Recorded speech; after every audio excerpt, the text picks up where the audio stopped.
সালামু আলাইকুম। ৪৫তম বিসিএস ৯০ দিনের প্রিলিমিনারি প্রস্তুতির ডে ওয়ানে আপনাদেরকে স্বাগত জানাচ্ছি। বিসিএস সার্কুলারের পরপরই আমাদের চ্যানেল থেকে বিসিএস প্রিলি প্রস্তুতির সেরা রুটিন নামে একটি ভিডিও আপলোড করা হয়েছে, যেখানে রুটিনটা এমনভাবে সাজানো হয়েছে যে প্রতিদিন নির্দিষ্ট কিছু টপিক বাছাই করে ৩ মাসের মধ্যেই আপনি কিভাবে প্রস্তুতি নিতে পারেন এবং একই সাথে প্রিলিমিনারি পরীক্ষায় উত্তীর্ণ হতে পারেন সেটা দেখানো হয়েছে। ভিডিওটি আপলোড করার পরপরই অনেক শিক্ষার্থী আমাদের উক্ত রুটিন অনুযায়ী একটা কোর্স প্ল্যানিং বা ডেইলি হোমওয়ার্ক বা প্রতিদিনের বাসার কাজ টার্গেট করে প্রতিদিনের পড়া দেওয়ার জন্য অনুরোধ করছেন। আপনাদের অনুরোধেই তাই আমরা আজকে একটা প্ল্যানিং বা রুটিন সাজিয়েছি, যেখানে প্রতিদিন ইংরেজি অঙ্কের সাথে অন্য একটা বিষয় পড়া দেওয়া হবে, যেটা পড়লে আপনি প্রতিদিনই বিসিএস প্রিলির জন্যে আপনার ১, ২ বা ৩ মার্কসের পড়া কমপ্লিট হয়ে যাবে। পাশাপাশি আমি এটাও দেখাবো যে টপিকটা আপনাদেরকে পড়তে হচ্ছে সেই টপিক থেকে কি পড়বেন, কি বাদ দিতে হবে, কোনটা পরীক্ষার জন্য বেশি গুরুত্বপূর্ণ, কোন বই পড়বেন, প্রতিদিনের পড়াটাকে কিভাবে সাজাবেন, কিভাবে রিভিশন দিতে পারেন। তো এই সমস্ত বিষয় আমি বই থেকে সরাসরি দেখানোর চেষ্টা করব। আশা রাখছি এভাবে টানা ৯০ দিন আমাদের সাথে লেগে থাকলে আপনি এবারের বিসিএসে খুব ভালো ফল পেতে যাচ্ছেন। তবে আরেকটা গুরুত্বপূর্ণ বিষয় বলতে হয়, আমাদের কোনো একটা প্ল্যানিং শুরু করে হঠাৎ বাদ দেওয়ার কারণে আপনাদের অনেক অভিযোগ আছে। কখনো ছাত্রদের অনাগ্রহ এবং ব্যক্তিগত কিছু সমস্যার জন্য আমরা ধারাবাহিকতা বজায় রাখতে না পারার জন্য আন্তরিকভাবে দুঃখ প্রকাশ করছি। আশা করছি এ ধারার ব্যত্যয় ঘটবে এবার। তো আর কথা নয়, চলুন আমাদের আজকের প্রথম দিনের প্ল্যানিং সম্পর্কে আলোচনা শুরু করা যাক।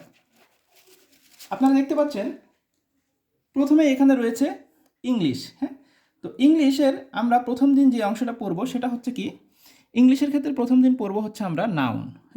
এখন নাউন তো অনেক বড়, নাউনের মধ্যে অনেকগুলো পার্ট আছে। দেখেন আমি সবগুলোই কিন্তু দেখাবো। নাউনের মধ্যে পড়তে গেলে আমাদের কোন অংশ আসে প্রথমেই খেয়াল করে দেখবেন। নাউনের মধ্যে প্রকারভেদের মধ্যে আছে কনক্রিট নাউন এবং অ্যাবস্ট্রাক্ট নাউন। কনক্রিট নাউনের মধ্যে আবার 4টা ভাগ আছে। যেমন হচ্ছে proper noun, common noun, collective noun এবং ম্যাটেরিয়াল নাউন।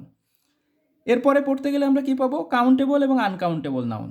তারপরে পড়তে গেলে আমরা আবার পাবো কি দেখবেন, এরপরে পড়তে গেলে আমরা পাচ্ছি হচ্ছে নাম্বার, জেন্ডার, এরকম কিছু অংশ আসে। তো প্রতি বছরই কিন্তু বিসিএস প্রিলিমিনারি পরীক্ষায় এই নাউন অংশ থেকে 2টা 3টা বা 4টা প্রশ্ন চলে আসে। শুধুমাত্র নাউন অংশ অর্থাৎ নাম্বার জেন্ডারকে যদি আমরা ইনক্লুড করি, সেক্ষেত্রে নাউন অংশ থেকে 2টা 3টা বা 4টা পর্যন্ত প্রশ্ন বিসিএস প্রিলিমিনারি পরীক্ষায় চলে আসে।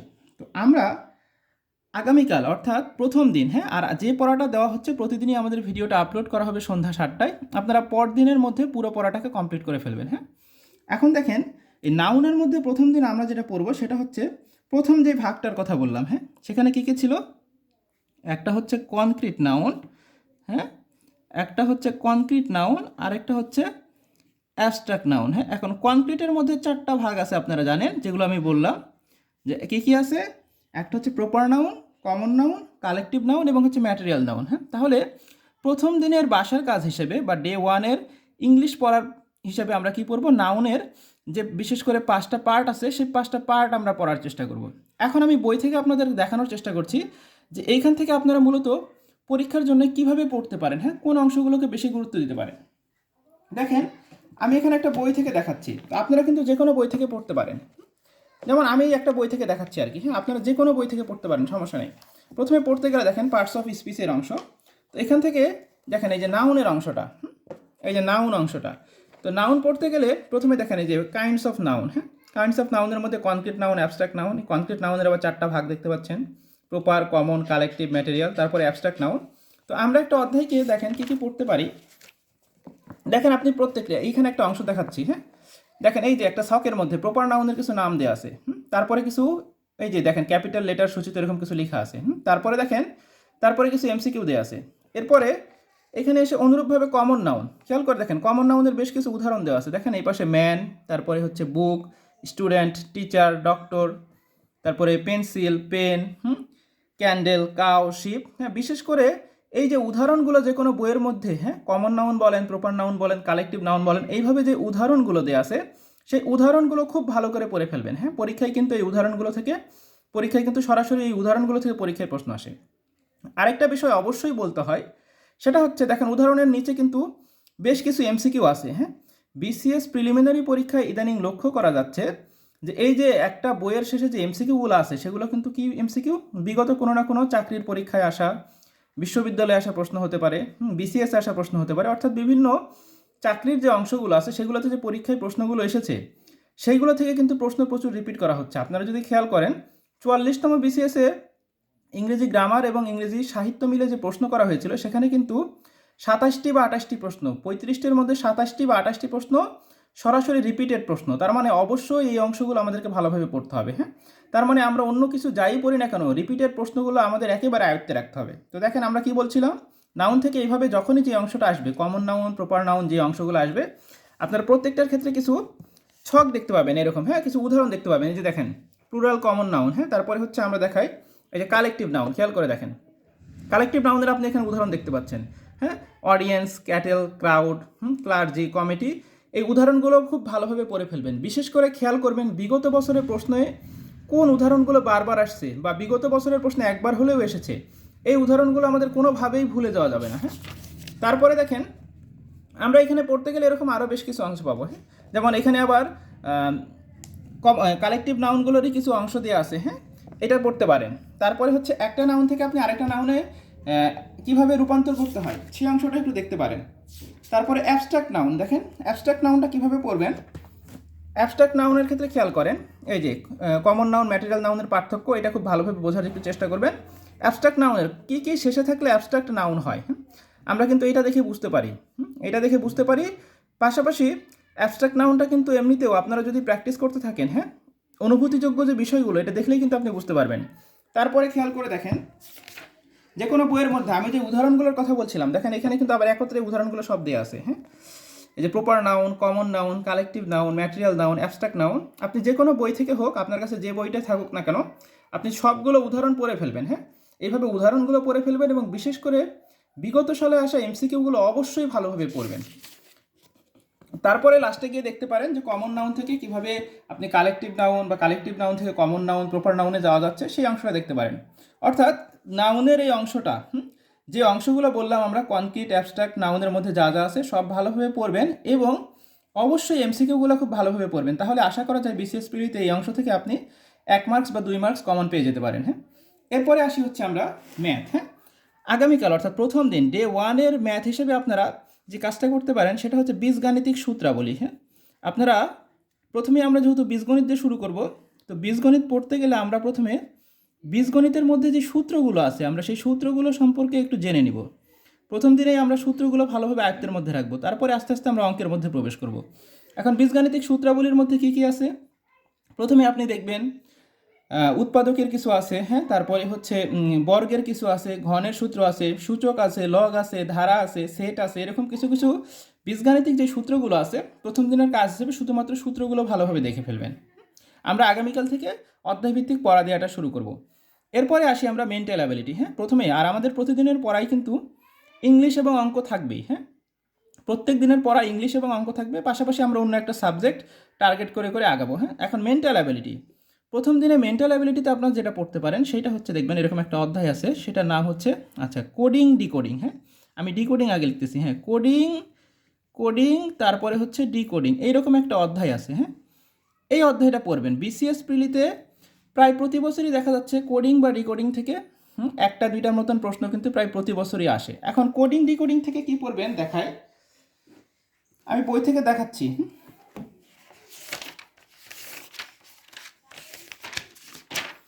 দেখেন এই যে কোডিং ডিকোডিং অধ্যায়টা আমি একটা বই থেকে দেখাচ্ছি আর কি।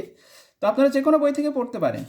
পড়তে গেলে প্রথমেই মানসিক দক্ষতার ক্ষেত্রে প্রধান যে কাজটা আমাদের করতেই হবে সেটা হচ্ছে যে কোনো একটা অধ্যায় পড়তে গেলে প্রথমে বিসিএসে বিগত সালে যে প্রশ্নগুলো আসছে সেটা প্রিলিমিনারিতে প্লাস রিটেনে, এই দুইটা আমাদেরকে খুব ভালোভাবে পড়ে ফেলতে হবে।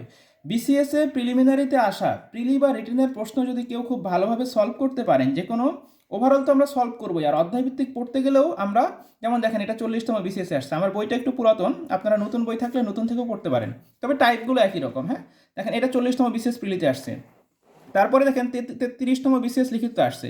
তো এরকম বিশেষ করে প্রিলি প্লাস লিখিততে যে প্রশ্নগুলো আসছে, তারপর দেখেন 4 নম্বর প্রশ্ন, এটা 38তম বিসিএস লিখিত মানসিক দক্ষতার প্রশ্ন। তারপরে দেখেন পরেরটা, এটাও 38তম বিসিএস, মানে একটা বইয়ে যেভাবে সাজানো আছে। তো আপনারা খেয়াল করবেন বিশেষ করে বিসিএস প্রিলি প্লাস লিখিত পরীক্ষায় মানসিক দক্ষতা অংশে যে প্রশ্নগুলো এর আগে এসেছে আপনারা সেই প্রশ্নগুলো খুব ভালোভাবে সমাধান করবেন। এবং আরেকটা বিষয় খেয়াল করতে হবে এখানে, যে আপনারা প্রত্যেকটা প্রশ্ন পড়ার সময় কিছু টাইপ খুঁজে পাবেন। যেমন দেখেন ABC equal to Z Y X, হ্যাঁ, এর পরিবর্তে জেড, বি এর পরিবর্তে ওয়াই, সি এর পরিবর্তে এক্স, অবশ্যই এর কোনো একটা কোড লুকায়িত আছে। সেই কোডটা থেকে আমাদের এখান থেকে এইটার অ্যান্সার বের করতে হবে। এরকম যেমন এটা একটা টাইপ, হ্যাঁ, এখানে পরের এই অংশটা সংখ্যা সিরিজ আপনার মনে থাকলে এটা আপনি পারবেন, হ্যাঁ, এখানে একটা টাইপ। তারপরে দেখেন 1394 ইকাল টু অ্যাসিড হলে এটা কত, এইটা একটা টাইপ। তো এইটার আবার টাইপের যে ভিডিওগুলো, হ্যাঁ, মানে টাইপের যে অঙ্কগুলো আছে, এটা চাইলে আপনি আমাদের একটা মানসিক দক্ষতার কোডিং ডিকোডিংয়ের ক্লাস আমাদের ইউটিউব চ্যানেলেই দেওয়া আছে, আপনি চাইলে সেটা দেখে নিতে পারেন। সেটা দেখে নিলে আশা করতেছি সমস্ত বিষয়গুলো আপনার ক্লিয়ার হয়ে যাবে। তো প্রতিদিন যদি আপনি এইভাবে, যেমন মানসিক দক্ষতার ক্ষেত্রে আপনি যেভাবে কিছু টাইপ, প্রথমত বিসিএসে আসা বিগত প্রিলি প্লাস লিখিত আসা প্রশ্নগুলো অবশ্যই সলভ করবেন, এবং করার সময় কোনটা কোন ধরনের প্রশ্ন, কোনটা কোন টাইপের সমাধান করতে হচ্ছে এটা একটু মাথার মধ্যে রাখার চেষ্টা করবেন। এটা গেল বিসিএসে আসা প্রশ্ন। তবে অন্যান্য চাকরির পরীক্ষায় যেসব প্রশ্ন আসছে, হ্যাঁ, সেটা হতে পারে ব্যাংকের কোনো পরীক্ষায়, বাংলাদেশ ব্যাংকে হতে পারে, অন্য চাকরির পরীক্ষাও হতে পারে। মানে বিগত বিসিএস ছাড়া বিগত অন্যান্য চাকরির পরীক্ষায় যে প্রশ্নগুলো আসছে সেগুলো খুব ভালোভাবে সমাধান করবেন।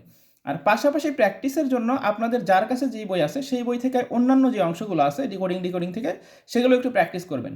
কারণ আমরা যখন পর্যাপ্ত পরিমাণে প্র্যাকটিস করব, পর্যাপ্ত পরিমাণে প্র্যাকটিস করতে থাকবো, তখন দেখবেন বিষয়গুলো আমাদের জন্য খুব ইজি মনে হচ্ছে এবং খুব কম সময়ের মধ্যে আমরা সমাধান করতে পারছি। তাহলে আমরা কি দেখলাম যে আগামীকালের জন্য আমরা কী কী পড়তে পারি? ইংলিশের ক্ষেত্রে নাউন, যেটা যেভাবে বললাম, ম্যাথের ক্ষেত্রে বীজগাণিতিক সূত্রাবলী, এবং মেন্টাল অ্যাবিলিটির ক্ষেত্রে কোডিং ডিকোডিং। তো এখান থেকে আমরা আশা করতে পারি কি, এখান থেকে 1 থেকে 2 মার্কস পরীক্ষা আসতে পারে, হ্যাঁ, বিশেষ করে 1 মার্কস প্রায় আসে এখান থেকে। কোডিং ডিকোডিং থেকেও পরীক্ষায় কিন্তু 1 থেকে 2 মার্কস এরকম প্রশ্ন হয়, হ্যাঁ। তো আমরা অন্তত 1-2 মার্কস ধরতে পারি যেখান থেকে পরীক্ষা আসতে পারে, হ্যাঁ। তবে আমরা প্রতিদিনই যে পড়া দেবো সেটা যে প্রতি বছরই প্রতিদিনই আসে এটা কিন্তু বলা মুশকিল, অনেক সময় প্রশ্ন একটু ব্যতিক্রমী হয়। তবে প্রশ্ন বিশ্লেষণ করে অ্যাজ ইউজুয়াল ধারায় আমরা যেটা দেখি, আমরা সেভাবে বলার চেষ্টা করছি। তাহলে নাউনের এই অংশ এবং মেন্টাল অ্যাবিলিটি, হ্যাঁ, এটা পড়লে এবং ম্যাথের বীজগাণিতিক সূত্রাবলী মাথার মধ্যে রাখলে দেখা যাচ্ছে এই একটা ক্লাস থেকে আপনি 2 থেকে 3 মার্কস পরীক্ষায় কমন পেয়ে যেতে পারেন। তো এইভাবে প্রতিদিনই আমরা কিন্তু আপনাদেরকে ডে 1, ডে 2, ডে 3 এরকম করতে করতে 90 দিন পড়া দেখানোর চেষ্টা করব, যেখানে আমাদের পুরো সিলেবাসটাও কভার হয়ে যাবে এবং বিসিএস প্রিলিমিনারি পরীক্ষায় উত্তীর্ণ হওয়ার জন্য আমাদের যে মার্কসটা প্রয়োজন আশা করতেছি সেই মার্কসটাও আমরা এখান থেকেই পেয়ে যাব।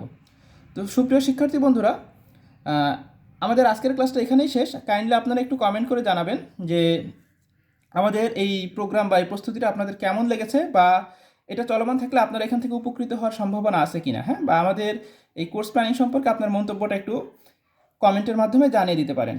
আর আজকে আর কথা হচ্ছে না, ডে 2তে নতুন কোনো মানে এর পরবর্তী প্রোগ্রাম, যেখানে প্রতিদিনই আগে আমাদের ইংলিশ অঙ্কটা থাকবেই, সাথে আরেকটা টপিক, যাতে করে প্রতিদিনই আমাদের 2 থেকে 3 মার্কস বা 1 মার্কস এরকম 1 থেকে 2-3 এরকম মার্কস কভার হয়, সেটা নিয়ে আমরা প্রতিদিনই আলোচনা করব। তো ঠিক আছে, আজকের মতো আমরা ক্লাসটা এখানেই শেষ করছি। সবাই ভালো থাকবেন, ধন্যবাদ সবাইকে, আসসালামু আলাইকুম।